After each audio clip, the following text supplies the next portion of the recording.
Bawal ang pakikiapid sa UAE. Mahigpit na ipinagbabawal sa United Arab Emirates ang pakikiapid o adultery. Babala para sa mga OFW at expat na may asawa sa ibang bansa na naninirahan sa UAE. Ang pakikipagrelasyon sa iba habang kasal ay isang krimen sa ilalim ng batas kahit wala ang kanilang asawa sa UAE. Ayon sa Federal Decree Law No. 31 of 2021, ang adultery o zina ay krimen kung saan may nangyayaring sexual na relasyon sa dalawang taong hindi mag-asawa. Saklaw nito ang lahat, citizen man o expat, Musliman o hindi, at walang pinipiling relihiyon o lahi. Kapag ang asawa, kahit nasa ibang bansa ay nagsampa ng reklamo at may ebidensya tulad ng larawan, video o mga mensahe, maaaring dakpin, imbestigahan at kasuhan ang nagkasala sa UAE.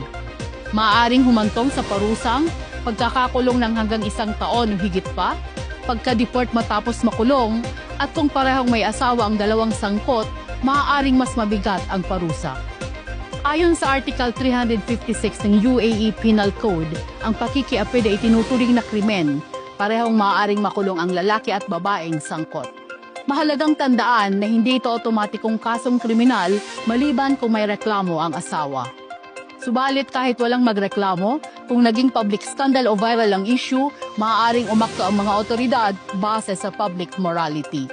Mahigpit ang UAE sa pagpapanatili ng moralidad at pagpapahalaga sa pamilya, igalang ang batas ng bansang kinaroroonan. Para sa Spotlight TV Balitang Totoo, ito po ang inyong naging tagapagbalita, Arlene Ortua.